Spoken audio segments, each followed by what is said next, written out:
Hi, today I'm sharing a fun, easy triangle quilt scrapbook background that you're going to want to try. So let's get scrapping.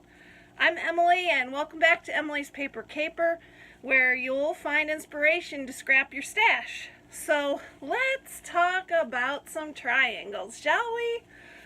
So a little story. Went to a local library craft supply swap. It was completely free. All you had to do is bring 5 things you didn't want and pick up the 5 things that you would like to use in exchange. So I found some stamps. My daughter found some really cute Christmas stickers that she liked.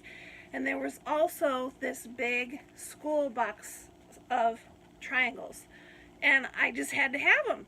I started thinking about triangles and I couldn't wait to get home and start using them.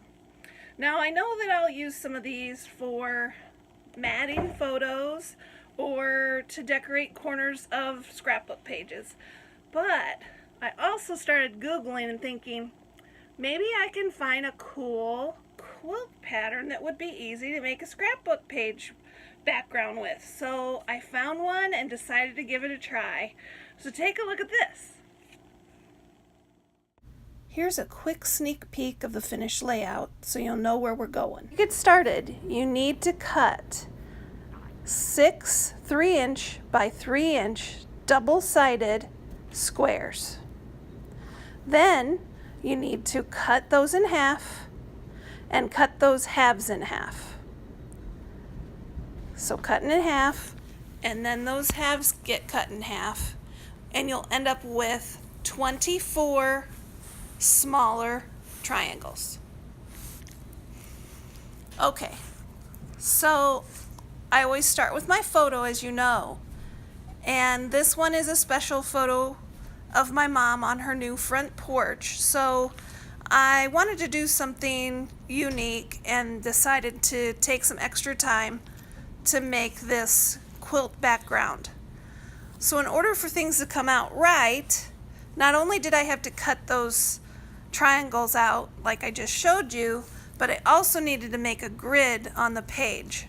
So very lightly with pencil, I've made 4 3-inch squares along each side of the 12 by 12 page.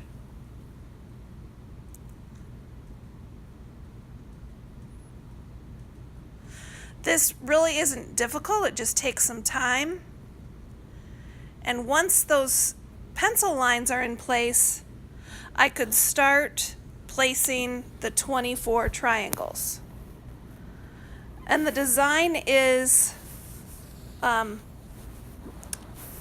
pretty easy. You point the triangles towards each other, and then up and down, and horizontal and up and down. And you'll start to see how it falls together pretty quickly thanks to the grid that's in place and the fact that I measured my 3-inch squares carefully. Things turned out pretty evenly. Now, I am not a traditional fabric quilter, but I have learned my lesson that taking your time and measuring things a little bit will make things come together a whole lot better. So I'm almost around the entire page, and honestly it went pretty fast, and it wasn't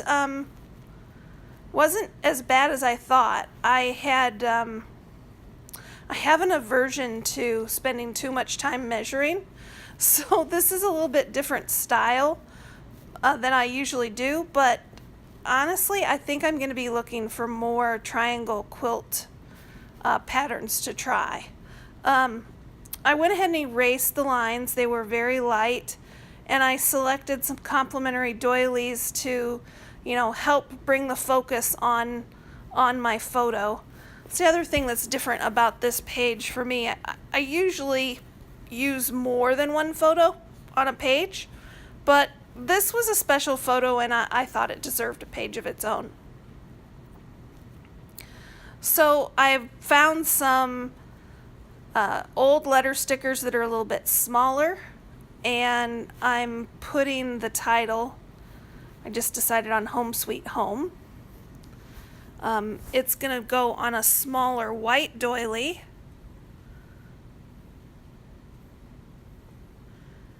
And then once I get that on there, I felt like it just needed maybe a little something else. So I have little bins of whatnots, and you'll see me, I'm going to get it out here in a minute. And I'm going to thumb through this and find just a little something extra.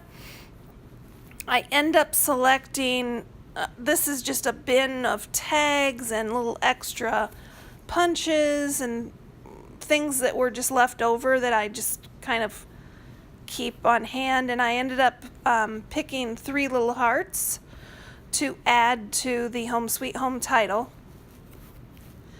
And then I had done some journaling and was gonna put that in the upper right, but quickly decided that the weighting didn't feel right, so I moved that page title up to the upper right and brought the journaling down.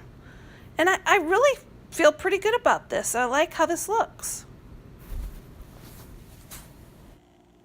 So at this stage, I thought I might be done, but I stepped away from the layout for a little while, gave it just some space and time because something wasn't quite right. It didn't feel done for me. And when I came back, I thought, I've got a couple blank spots and I need to get out my flowers.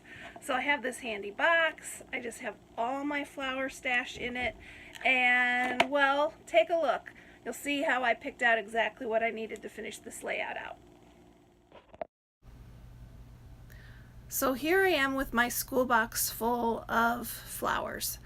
And essentially, instead of having flowers everywhere, I just put them all in this one box. And when I feel like I need some floral flowers, whatever, I reach into this box. And luckily enough, I found some that kind of fit the bill here. And I was able to add them to a couple of the corners. And I really liked how the colors blended with my patterns in the background, but still kind of brought attention to the photo. So I got some nifty glue and got those added to the layout, lickety split. And I feel much better about it now. I hope you'll have fun playing with triangles like I did. I think I'm going to be playing with triangles for a while now. If you have a favorite triangle quilt pattern that you like, will you please let me know what it's called in the comments? I'd like to look it up and maybe try making a background out of it. Please comment. If you haven't already, please subscribe. Until next time, keep on scrapping.